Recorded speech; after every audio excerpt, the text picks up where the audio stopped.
Hello everybody and welcome to another video for One Piece Burning Blood. Now this video has a great importance in it because it is choose your character. Who shall I pick? Who shall I play with? Well, I'm going to help you with that decision. I'm going to give you a little bit of every single one of these characters in this game and how amazing this game is. Now one of the things that makes One Piece Burning Blood a very good game is that it uses the aspects of the One Piece television show or anime to create these characters in their purest form. Each one of these characters is unique in their own special way, and that's what makes it good. It's not because, oh, this character is OP or this character is cheap. It uses a system that benefits One Piece. The point system has been used in One Piece since One Piece Unlimited Cruise, and they had a point system on that game. It didn't make the game imbalanced. They specifically told you this guy's level 5, this guy's level 4. So you understood what you're getting into. Now, most people that play this game, or most high-level people that play this game, actually, you know what? 50% of people who play this game all play 9K teams, but the other 50% play these exotic teams that utilizes some of these characters. So what I'm going to go ahead and do, like I mentioned before, is talk to you about these characters in this game, show you what makes them unique, show you what makes their gimmick. Now, this is not a character guide. This is only a quick overview of each character. I'm only going to do the base roster. That means the DLC characters are out of the question. The variants are out of the question. It's going to be another video because it's way too much. Or maybe, depending on how long this one's going to take. Okay, let's go. First character, Luffy 2 years ago. Luffy 2 years ago is an all-around character. He is pretty much one of the most balanced characters in this game. He has an insane 3-hit combo with the attack into one of his special moves. What is it called? I want to say bullet? I don't know. I don't remember the name of it. But he does insane amount of damage with the Uni Chain. As well, all of his buttons are filled. That means he has a button for the R1. He has different jump attacks. Has different normal guard breaks. So he is overall one of the funnest characters to play with in this game. He is a Devil Fruit character, which means he doesn't have that. Well, technically, he is. How can I say this? Vulnerable to people like Blackbeard and other moves that remove Devil Fruit abilities. So, but he's one of those few characters that even with his Devil Fruit abilities removed, he can still fight you. Coming up next is Whitebeard. Whitebeard is a large character, as you probably know him. Now, Whitebeard has Conqueror's Haki. He's 3,000 points, Devil Fruit character. He has insane reach with that giant spear of his. He can manage to basically reach 2 character links away. He's one of the most difficult characters to fight against, mainly because of his huge size and massive range he has with his character. He has a very good step up. I've done a character guide on Luffy and Whitebeard already, so you can check those out in the character guide section. Now, if you want to play as this character, or what will make you want to play this character, my bad, is his insane damage output. He can combo characters into oblivion without even using that many combos, actually, or using that many hits. He can end a lot of moves with his oscillating grab, which is a unblockable grab, or blockable attack, I mean, and does insane damage overall. Now, he is a big character, so you got to think about that as well. Next up is Marco, the Phoenix. Now, Marco is 3,000 points. He's a Haki character, and he's a Logi character. So, being a Logi type character / Devil Fruit character, he's kind of not really Logi. He's kind of a pseudo Logi in a way, like a fake Logi. So his Logi is the Phoenix. So this would means that his gimmick is that it allows him to heal green health. Not a single character in this game, except one other than him, can actually heal green health. With his R1 ability, when he goes to his Phoenix form, goes to his Logi form, that means he actually heals it back. So he has insane. What I'm looking at. Sustainability. Yeah, he has insane sustainability. And that's basically his gimmick. Not only that, he's one of the fastest characters in this game. Speed type character, of course. He's very rushy. He can actually fly. And he has a very cool dash move in the air where he can actually fly, basically like keep himself in the air to avoid a lot of different attacks. Next character is Ace. Ace is known for his Flame Fist. There was a character guide video made up on him already. Now, this character is a Logi-based person. He is all around 2,500 points. He is Devil Fruit. Now, being a Logi-type character means Ace already gets kudo points for me. He is very, very easy to play with. One of the easiest characters to use. Basically, most all-around characters, you really don't have to put effort into learning them completely. I mean, you still have to learn their ins and outs, but it's not a lot that you have to rely on. His Flame Fist allows him to do insane damage for different combinations. If you looked at the character guide or haven't looked at it, please look at it. It will give you all the details you need to know about Ace and how he utilizes his damage output. Okay, Jozo, the Diamond, or Diamond Jozo, 3,000 points, power type character, Devil Fruit and Haki. He is also a Logi type character, which means that he can Logi attacks, of course. Now his Logi is also a little bit different. Now it's been a lot of speculation about exactly what he actually Logis. At first we were thinking that he couldn't Logi non-physical objects, but this may be true and may not be true. I still have to do research on him to actually find this out. If someone has information regarding this, please let me know. Now, Jozo is a power cap character, as I said before. He is extremely strong, has a good counter, and he has a very easy move or easy special move that allows him to ignore Logi completely. So if he runs out, punch, punch, hit, and you can do insane damage with just him by himself. Now, his combo output with other people is not good. Okay, but up by himself, he can become a really good force. And on top of that, he turns into Diamond. Like, who doesn't love that? He's Diamond Jozo. Next character is Buggy the Clown. Of course, he's captain of the Buggy Pirates. 2,000 points, tricky character, Devil Fruit character. He is technically a Logi, and he's a very specific Logi, just like Jozo and Marco. So his Logi ability allows him to evade sword attacks, or slash attacks. This is where the game gets complicated, because the people who made this game literally took the time and effort to differentiate every single person's attack into different types. So you have blunt, you have slash, you have, well, I guess you could say non-physical. So characters like Mihawk can't hit him without hockey. Zoro can't hit him without hockey. Shrek can't hit him without hockey, even though he doesn't have hockey. And even it gets to the point where even, like, you know, Doflamingo's claws, not claws, when he actually uses his webbing to actually hit you, he can Logi that. When he hits you with his foot that actually has like a spike on it, he can Logi that. Crocodile has two attacks in this combo which uses hook. He can Logi two of those moves in his hook, but he can't Logi, of course, the kick.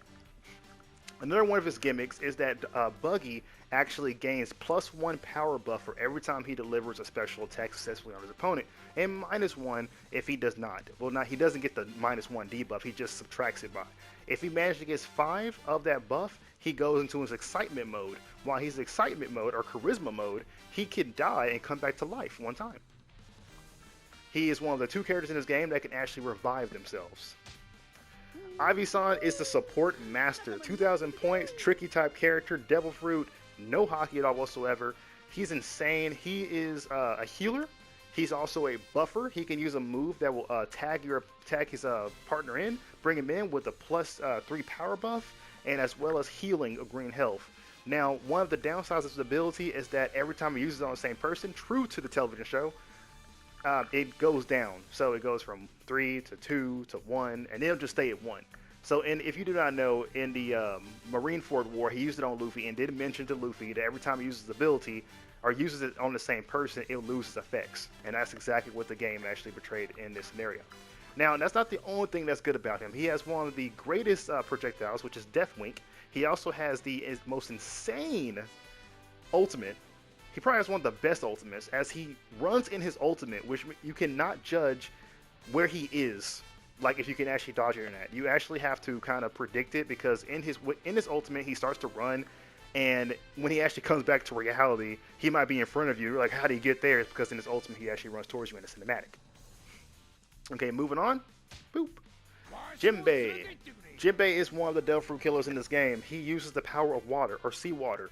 His unique, his down unique, as well as his special unique, all utilize the seawater effects, which moves Devil Fruit characters and prevents them from using their special abilities that relate to Devil Fruit type characters. He's a power type character, 2,500. This is his 2 years ago costume and his regular costume. I don't really see the difference except for the color.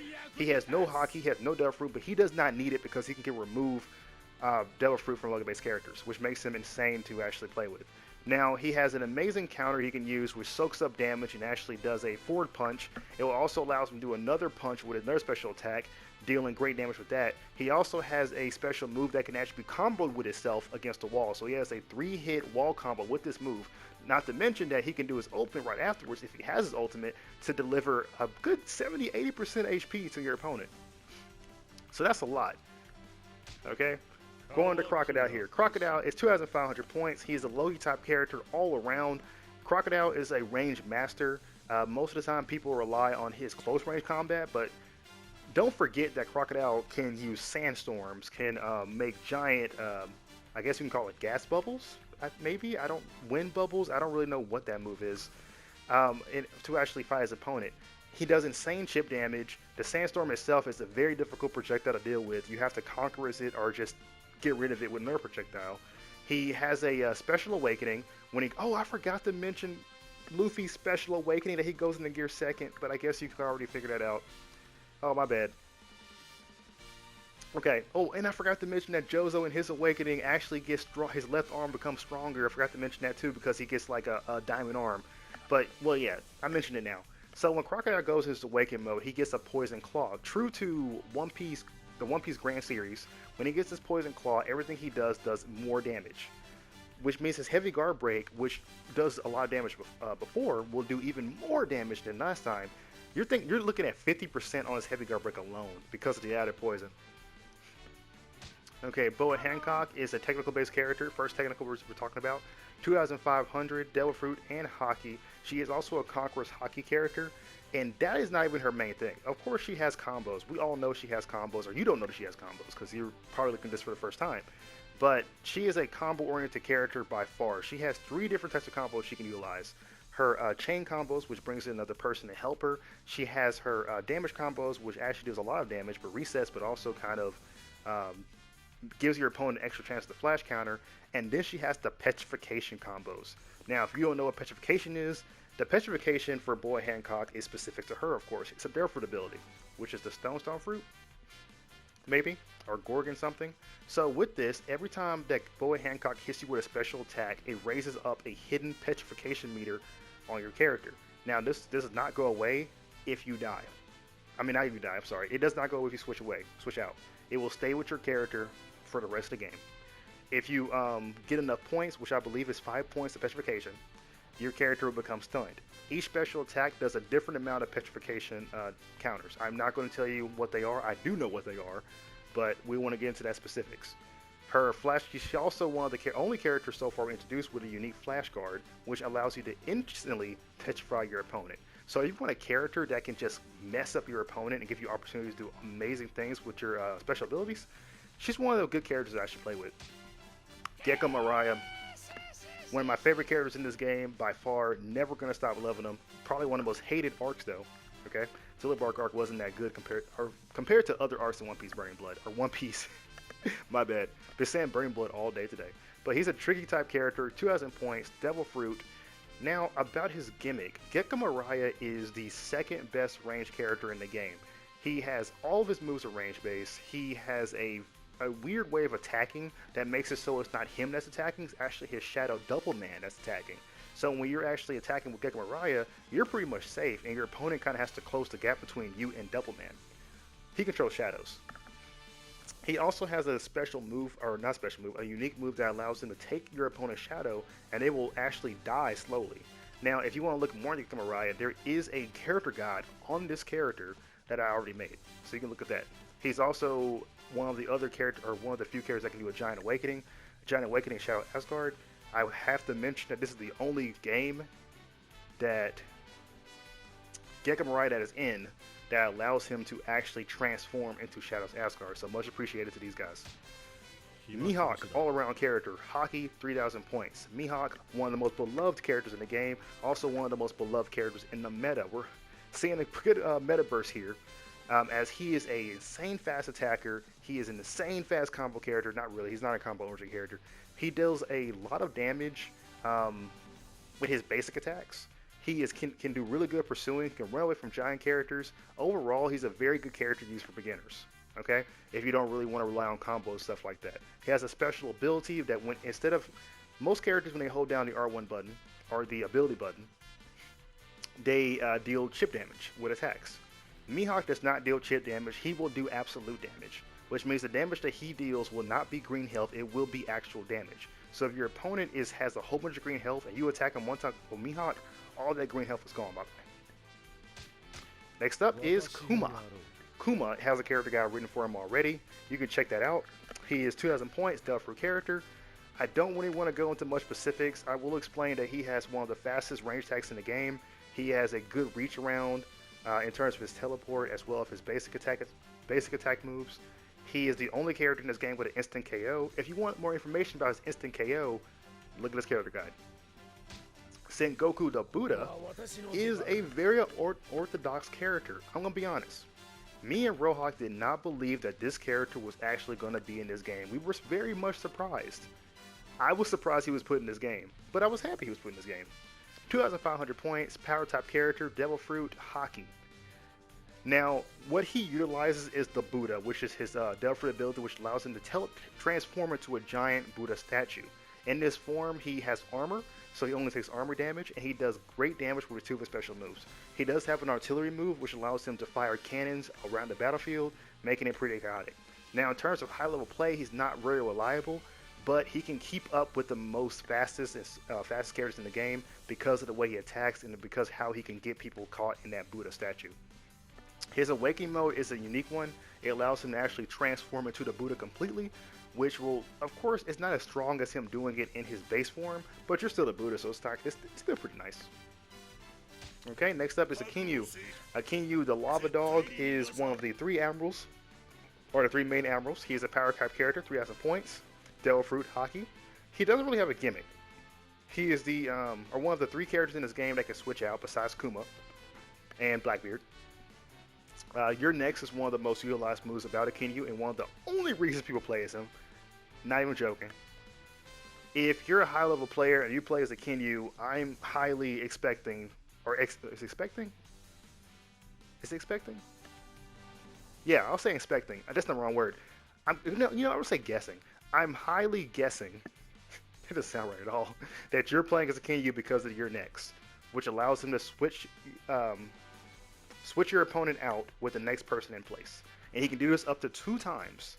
Okay, and it's a unit chain, so that's really awesome. If you don't know what unit chains are, I guess look at any character guide video and you'll actually figure it out. But he's a Logi type character, so he can actually take blows. He's lava. He has a special other passive in this game that's really small. He can absorb 1 free hockey move a match. I know what you're thinking. That sucks. Why 1? Well, it's because for some reason they did it in the anime and they wanted to make it a big thing, so they turned it into a passive. Weird. Okay, next up is QZero, another one of the Logi type characters. 3,000 points, Devil Fruit, Hockey. Speed. He actually attacks very, very slow. He has a very good rushdown though. He can keep your opponent on their toes with his light-based abilities. He's a light human, by the way. And he has a very good range attack. He has the longest range attack, or one of the longest range attacks in the game. Very fast range attack. He has a very good basic combo into the sword move that he can do, special attacks. Other than that, there's not really much to say about QZero. I guess if you want to really know more about him, you're going to have to play as him or perhaps watch somebody play as this character. Akoji. My all-time favorite character in the One Piece series. Akoji is an all-around character, Devil Fruit, Hockey, 3,000 points. He's a Logi type character. He is ice. His special gimmick involves him freezing people, as well as leaving icicles on the ground that will actually take damage. So when you're actually going against Akoji, you're going to have to watch out for the ice as well. You're probably thinking when you're going up against Akoji that, hey, he's not hitting me, I'm perfectly okay, but then you realize you're slowly dying. And he also has the strongest ultimate in the game just because it freezes you and deals poison damage the entire time you're in it. Next up is Smoker. Smoker is one of the versions of the Smoker, or this is one of the versions of Smoker 2 years ago. Smoker is a smoke man. He's a Logi-based character. His gimmick involves him actually using his Judah, which is on the back of his hilt over there. Now, the Judah allows him to actually hit Devil Fruit character. Well, it doesn't allow. If you actually hit a Devil Fruit character with this move, or a Logi type character, it will remove the Devil Fruit abilities temporarily. He has the same kind of Devil Fruit killer as Jinbei, and one of the 4 Devil Fruit killers in the game. Blackbeard, 3,000 points, tricky-based character, Devil Fruit. Now, despite him not having Hockey, he is Hockey. And the reason is he's probably the best Devil Fruit character besides Jinbei and Smoker, because this guy's whole kit can remove Devil Fruit abilities. The only move that cannot is his basic attack when he does not activate his Logi. Or not Logi, I'm sorry, activate his Devil Fruit ability. Now, Blackbeard is also full of unblockables. All of his special moves are unblockable. He can set up for big damage. He has the strongest unique move in the game. He can actually deal a 70% damage in combo by himself. He has just a ton of stuff he can do as a character. Now, one of the big things about it is that he's incredibly slow, and this damage does not come without risk. In order for him to do these combos, he has to be very vigilant about what he actually accomplished. And I mean by that, he will get punished repeatedly over and over if you fail. Okay. Whew. Shanks. Shanks technical, hockey-based character. He is actually Conqueror's 3,000 points. Shanks is a combo master. He combos mainly with his Conqueror's Hockey. He can deal a ton of damage by himself. He is one of the most beloved characters in high-level play. Probably one of the most beloved technical-based characters as well. He... Oh, I don't even know where to start with his gimmicks. He doesn't even have that much, by the way. I'm just playing. I could say one of his gimmicks, or his only gimmick I can think of off the top of my head, is his special movement, which actually stops your opponent from gaining Burning Gauge. And Burning Gauge is the gauge you use to do unities, to do ultimates, or awakenings, I mean. Without this gauge, basically your opponent's at a standstill. Now, it doesn't. I don't think it cancels it out or stops you from using it. I just believe that it actually prevents it from being gained. Okay, so we're gonna stop here. We don't want to explain all the characters right now. I'm going to do another video probably tomorrow or the other day from that day to talk to you about Straw Hat Pirates and the rest of them going out of Koala. But I hope you enjoyed this little video, and hopefully you're going to look at the next one to see what type of character you want to play with or might want to play with in the One Piece Burn.